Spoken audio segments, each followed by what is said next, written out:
Why Mahathir Mohamad thinks Donald Trump doesn't understand the new economy. 99 years old, nearing a century of political life, and Mahathir Mohamad just threw a global punch straight at the United States. In a headline-grabbing statement, the former Malaysian Prime Minister looked the world in the eye and called Donald Trump 100 years behind the times. And the timing couldn't be more explosive. Just weeks after Trump declared Liberation Day, imposing sweeping reciprocal tariffs on China, ASEAN, and Europe. The global economy has been thrown into chaos. Markets are in shock. Governments are scrambling. And Mahathir is warning that the US is stuck in the past, while the rest of the world moves on without it. Is this just the voice of an aging leader seeking relevance? Or is Mahathir seeing something the rest of the world is ignoring? Let's break it down. Segment 1. Who is Mahathir Mohamad?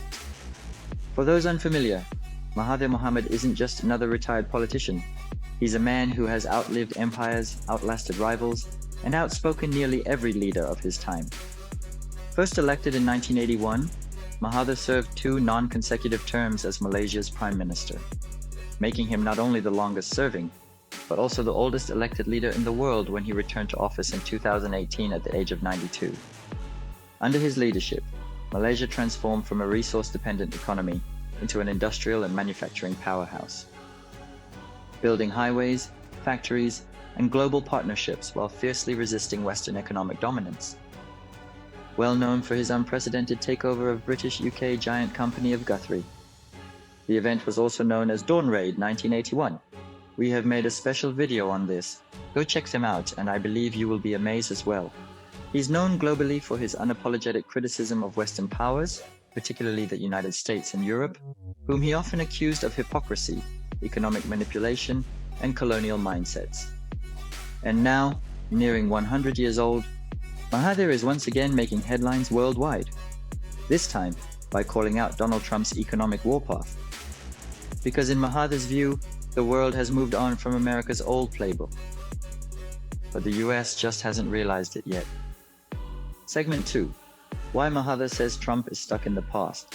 So why is Mahathir calling out Trump right now? Because while the US celebrates Liberation Day, day where Trump announced massive tariffs on China, ASEAN, and even Europe, Mahathir sees it as a giant step backward. In his words, Trump's approach is 100 years behind the times. Why? Because tariffs, sanctions, and isolationist policies might have worked in the 20th century, when the US dominated the world economy, set the rules, and everyone else had to follow. But this isn't that world anymore. Mahathir argues that Trump's America First agenda is blind to how the world economy has changed. Trade is now regional, not controlled by one superpower. Digital economies and technology alliances matter more than old industrial supply chains. Nations are no longer waiting for US approval, they're building their own paths forward. Mahathir's warning is sharp. The US risks isolating itself, while countries like China, India, and ASEAN quietly build the next global economy without needing America's permission. Segment 3. The new economy Mahathir describes. While the US doubles down on tariffs and threats, the rest of the world is already moving in a different direction. Mahathir describes this shift as the rise of the new economy, an economy that isn't built on tanks, tariffs, or trade wars, but on technology, regional partnerships, and mutual growth. Just look at the facts. ASEAN, once dismissed as a developing market, is now one of the fastest growing economic blocs on Earth, pushing intra-Asia trade and becoming a global tech manufacturing hub.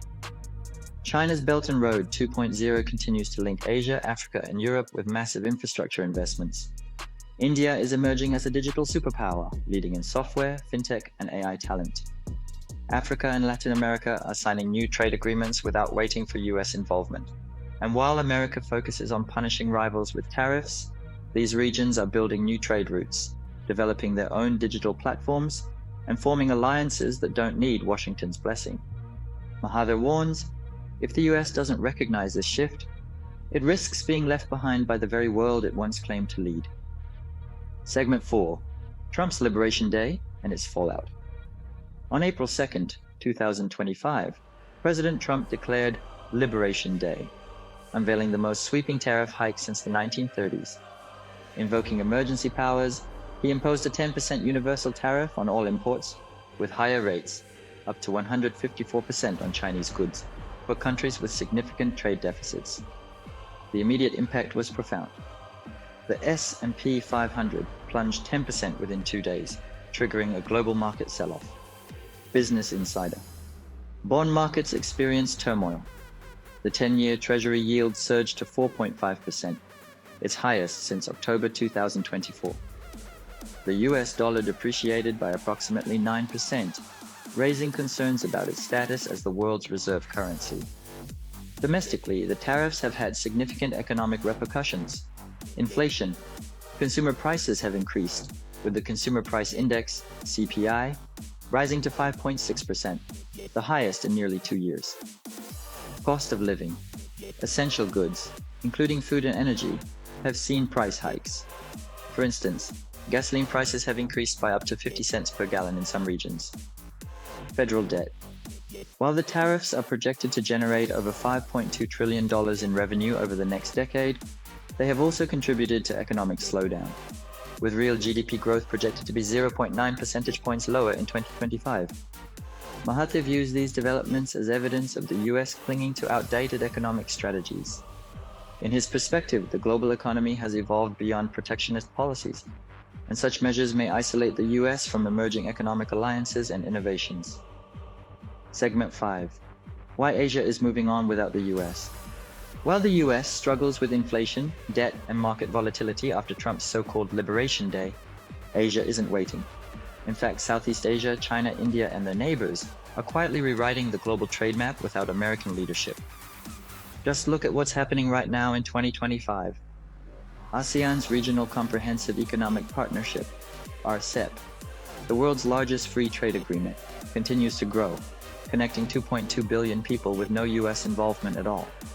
China and Malaysia just expanded their Belt and Road cooperation, building new logistics and tech corridors across Asia. India is pushing its own digital public infrastructure model, attracting tech and financial partners from Europe, Africa, and even Southeast Asia, completely bypassing Washington. Japan and South Korea are strengthening regional ties, focusing on tech, energy, and supply chain resilience, without relying on US trade leadership.